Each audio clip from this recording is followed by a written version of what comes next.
ये बहुत बड़ी अपडेट है कि एसएससी जीडी। तो देखिए जो आपका एसएससी जीडी का जो फॉर्म है एसएससी जीडी, इसके लिए तो सबसे पहले आपकी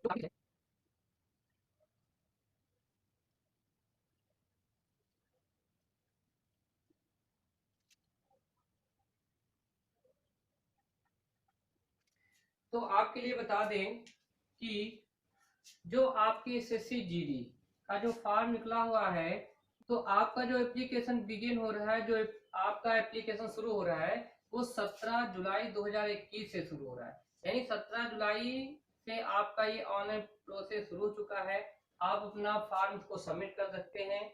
इसकी जो लास्ट डेट है, जो अंतिम तिथि है वो 31 अगस्त है। 31/8/2021 ये 31 अगस्त इसकी लास्ट डेट है। और इसके लिए फीस कितनी होगी? जो जनरल कैटेगरी के लोग हैं वो 100 रुपए उनकी सबमिट करना पड़ेगा ऑनलाइन फीस।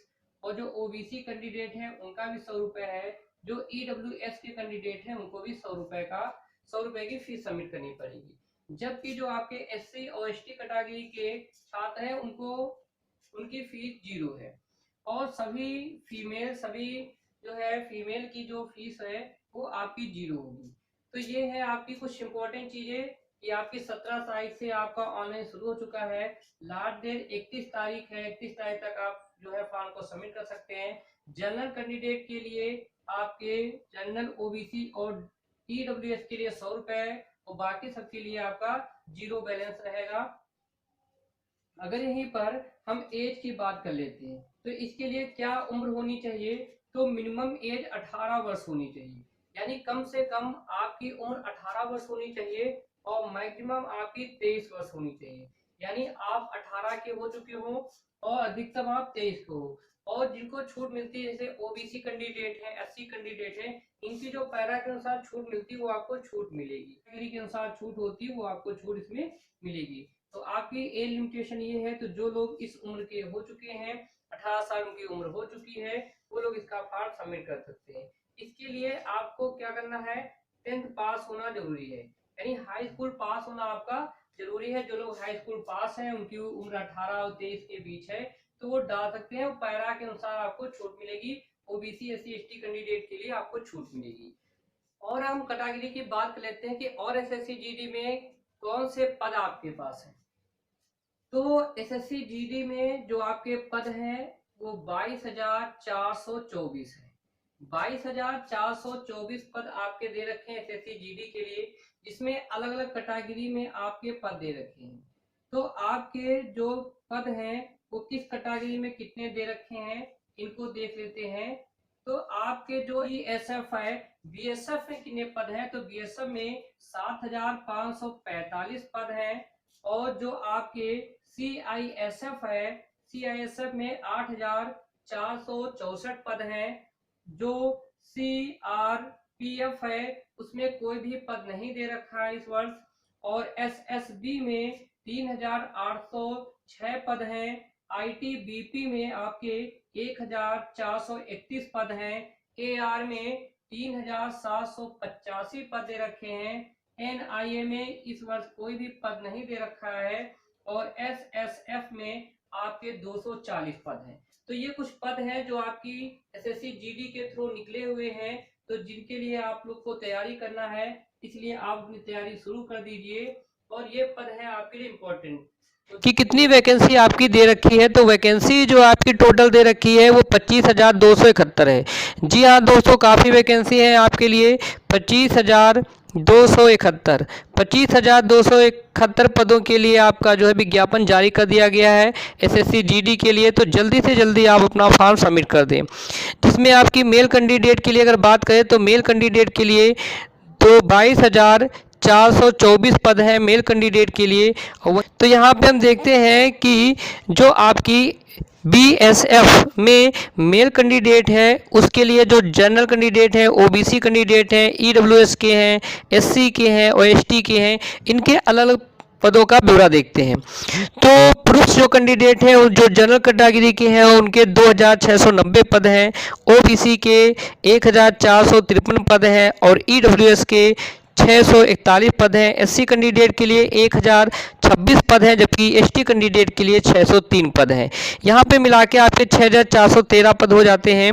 वहीं फीमेल कैंडिडेट की अगर बात कर लेते हैं तो फीमेल कैंडिडेट में जो आपका दे रखा है, तो आपका दे रखा है 475 पद जो दे रखे हैं, और वहीं पे OBC कैंडिडेट के लिए 255 पद दे रखे हैं, और EWS के लिए 113 पद दे रखे हैं, SC के लिए 176 पद दे रखे हैं, और ST के लिए जो है 110 पद दे रखे हैं। यानी टोटल आपकी पदों की अगर बात की जाए तो टोटल पद आपके दे रखे हैं 1132 पद दे रखे हैं।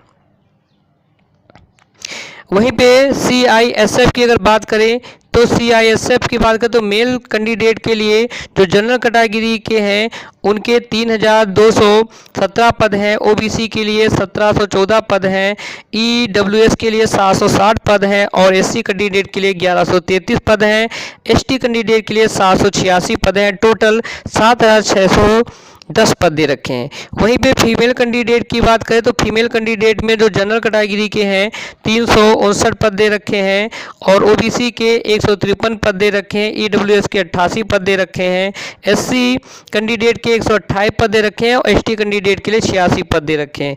टोटल बात करें तो इसके टोटल पर 854 पद दे रखे हैं। वहीं पे अगर आप बात कर लेते हैं हम CRPF की बात कर लेते हैं तो इसमें जो आपके मेल कैंडिडेट हैं उसमें कोई भी पद नहीं दे रखे, ना ही फीमेल कैंडिडेट के लिए कोई पद दे रखा है। उसके बाद बात करते हैं हम SSB की। SSB में जो मेल कैंडिडेट हैं उनके पद दे रखे हैं, जो जनरल कैटेगरी के हैं 1616 पद दे रखे हैं, और OBC के 832 पद दे रखे हैं, और EWS के 380 पद दे रखे हैं, SC कैंडिडेट के लिए 604 पद दे रखे हैं, और ST कैंडिडेट के लिए 314 पद दे रखे हैं। यानी कि टोटल 3806 पद दे रखे हैं, जबकि फीमेल कैंडिडेट के लिए इसमें कोई भी कैटेगरी नहीं दे रखी है। ITBP की बात करते हैं तो मेल कैंडिडेट की बात करते हैं, जनरल कैटेगरी के लिए 563 पद दे रखे हैं, OBC के लिए 250 पद दे रखे हैं, और EWS के जो है 95 पद हैं, SC के 170 पद हैं, और ST के 131 पद हैं। टोटल 1216 पद आपके दे रखे हैं। वहीं पे अगर फीमेल कैंडिडेट की बात करें तो फीमेल कैंडिडेट में जनरल कैटेगरी के लिए 117 पद हैं, OBC के 42 पद हैं, और EWS के 8 पद हैं, SC के 28 पद हैं, और ST के 20 पद हैं। यानी 215 पदों के लिए वैकेंसी इसमें निकली हुई है।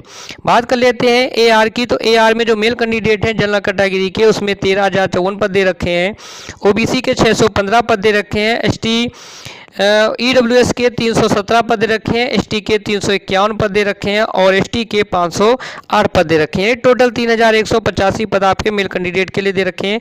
वहीं पे अगर फीमेल कैंडिडेट की बात करें तो जनरल कैटेगरी में 255 पद दे रखे हैं, OBC के 115 पद दे रखे हैं, EWS के 60 पद दे रखे हैं, ST के जो 71 पद दे रखे हैं, और ST के 99 पद दे रखे हैं। यानी टोटल 600 पदों के लिए वैकेंसी इसमें निकली हुई है। वहीं पे आपके जो NIA में कोई भी पद नहीं दे रखे हैं। उसके बाद आपकी SSF में देखते हैं तो इसमें आपके जो है जनरल कैटेगरी में जो 84 पद दे रखे हैं, और OBC में 49 पद दे रखे हैं, और आपके OEWS में 19 पद हैं, SC में 28 पद हैं, और ST के जो आपके 14 पद हैं। टोटल 194 पद दे रखे हैं। वहीं पे फीमेल कैंडिडेट की में देखें तो जनरल कैटेगरी के लिए 21 पद हैं, OBC के लिए 11 पद हैं, EWS के लिए जो है आपके 4 पद हैं, और 7 पद आपके ST के लिए दे रखे हैं, और 3 पद आपके ST के लिए दे रखे हैं। टोटल 46 पदों के लिए वैकेंसी निकली है। तो ये आपकी टोटल वैकेंसी है। आप यहाँ से अपने नोट कर सकते हैं कि आपके कितने पद दे रखे हैं। आगे बात कर लेते हैं फिजिकल एबिलिटी की, यानी कि आपकी शारीरिक दक्षता क्या होनी चाहिए। बहुत इंपॉर्टेंट है आपके लिए कि आपकी शारीरिक दक्षता भी आपकी होनी चाहिए, क्योंकि इसमें अगर आप नहीं है तभी आप इसमें फॉर्म को सबमिट नहीं कर सकते हैं। तो बात कर लेते हैं कैटेगरी के अनुसार हाइट की, पहले फिर चेस्ट की, फिर रनिंग की बात कर लेते हैं। तो इसमें आपके जो जनरल कैटेगरी के और OBC कैटेगरी के कैंडिडेट हैं उनकी हाइट जो है 170 सेंटीमीटर होनी चाहिए, और जो मेल कैंडिडेट हैं ST के उनकी 165 होनी चाहिए, और फीमेल कैंडिडेट जो जनरल कैटेगरी में आते हैं उनकी जो है 157 सेंटीमीटर होना चाहिए, जबकि फीमेल कैंडिडेट जो ST कैटेगरी के हैं उनकी 155 होनी चाहिए। तो ये आपकी हाइट है। तो आप एक को भी नोट कर लिए कि आपकी हाइट के अनुसार आपका कौन सा पद बन रहा है। तो आप ये सारे नोट कर सकते हैं कि जनरल कैटेगरी के लिए, OBC और SC कैटेगरी के लिए जो आपके कैंडिडेट हैं वो 170 सेंटीमीटर उनका होना चाहिए, जबकि मेल कैंडिडेट के लिए जो है 165 सेंटीमीटर और फीमेल कैंडिडेट में 157 सेंटीमीटर होना चाहिए और एसटी कैटेगरी के लिए 155 होना चाहिए। अगर चेस्ट की बात कर लेते हैं तो जनरल, ओबीसी और एससी कैटेगरी के लिए 80 से 85 सेंटीमीटर होना चाहिए और जो आपके एसटी कैटेगरी है उनके लिए जो 76 और 80 के बीच होना चाहिए, जबकि फीमेल कैंडिडेट में ऐसी कोई चेस्ट नापा नहीं जाता है, तो उसमें आपका नील रहेगा, कोई भी कैटेगरी इसमें शामिल नहीं की जाएगी। अगर बात रनिंग की कर लेते हैं तो रनिंग में जो आपके मेल कैंडिडेट है, जनरल हो चाहे ओबीसी हो या एससी हो, उनके जो रनिंग की प्रोसेस दे रखा है वो 5 किलोमीटर दे रखा है 24 मिनट में। जी बात कर लेते हैं तो रनिंग में जो है जो जनरल कैटेगरी के, ओबीसी कैटेगरी के और एससी कैटेगरी के कैंडिडेट हैं उनको 5 किलोमीटर की जो रेस है वो 24 मिनट में पूरी करनी। जी हाँ दोस्तों, 5 किलोमीटर की जो रेस है वो 5 किलोमीटर की जो रेस है वो 24 मिनट में आपको पूरी करनी है। तो इसके लिए आप तैयार रहिए, आप अपना फिजिकल तैयार रखिए और जो एसटी कैटेगरी की है उनको 5 किलोमीटर की जो रेस है वो 24 मिनट में पूरी करनी है। वहीं पे फीमेल कैंडिडेट जो होंगे उनकी 1.6 किलोमीटर की जो रेस होगी वो आपकी रेस जो है 8.5 मिनट में पूरी करनी होगी, 8.5 मिनट में आपको पूरी करनी होगी। वही एसटी कैटेगरी की यही रेस 8.5 मिनट में ही पूरी करनी होगी। तो अगर यहाँ पर सिलेबस की बात कर लेते हैं तो कंप्यूटर बेस्ड आपका एग्जामिनेशन होगा। The computer-based examination will consist of on objective type paper contain 100 questions carrying 100 marks with the following composition। यानी आपको जो है 100 क्वेश्चन आएंगे आपके, 100 नंबर के आपके होंगे, तो आपको लाना है इसमें 100 में 100 लाना है। तो कैसे आपकी कैटेगरी के अनुसार आपके हैं देख लेते हैं। जो आपका दे रखा है तो पार्ट 1 में करते हैं जनरल इंटेलिजेंस एंड रीजनिंग के जो क्वेश्चन होंगे वो 25 क्वेश्चन आपके होंगे और मैक्सिमम जो है आपके मार्क्स जो है 25 नंबर का होगा, यानी एक क्वेश्चन 1 नंबर का आपका होगा। पार्ट 2 में आपका जो है जनरल अवेयरनेस और जनरल नॉलेज के लिए क्वेश्चन होंगे, यानी जनरल नॉलेज आपका पूछा जाएगा, जनरल अवेयरनेस होंगे, यानी कि आपका जो करंट अफेयर्स है वो भी आपकी पूछी जाएगी। 25 नंबर का इसमें आएगा और 25 नंबर के होंगे, यानी एक क्वेश्चन 1 नंबर का आपका रहेगा। और एलिमेंट्री मैथमेटिक्स रहेगी, 25 क्वेश्चन आपके वहाँ से पूछे जाएंगे, 25 नंबर के आपके क्वेश्चन होंगे, 25 क्वेश्चन होंगे। वहीं पे इंग्लिश और हिंदी आपकी चॉइस रहेगी, या तो इंग्लिश या तो हिंदी में, तो 25 क्वेश्चन आपके वहाँ से आएंगे। तो आपके 25 क्वेश्चन 25 नंबर के होंगे, यानी टोटल आपकी बात करें तो ये ड्यूरेशन जो आपकी रहेगी, टाइम जो रहेगा वो 90 मिनट का रहेगा। 90 मिनट की आपकी टाइमिंग रहेगी। 100 क्वेश्चन आपके पास होंगे, 100 नंबर के आपके क्वेश्चन होंगे। तो 100 में 100 लाने के लिए आप अभी से मेहनत जरूर कर दीजिए। और जो लोग हमारे चैनल पे पहली बार आए हैं वो चैनल को सब्सक्राइब कीजिए। जो एसएससी जीडी मिलती रहेगी या इससे जो भी संबंधित आपके प्रश्न होंगे कमेंट बॉक्स में कमेंट करिए, तो उसको हम बताने की पूरी कोशिश करेंगे। तो ये थी इंफॉर्मेशन कुछ आपके एसएससी जीडी की, जो आपकी अभी एग्जाम के लिए जो है नोटिफिकेशन निकला हुआ है। तो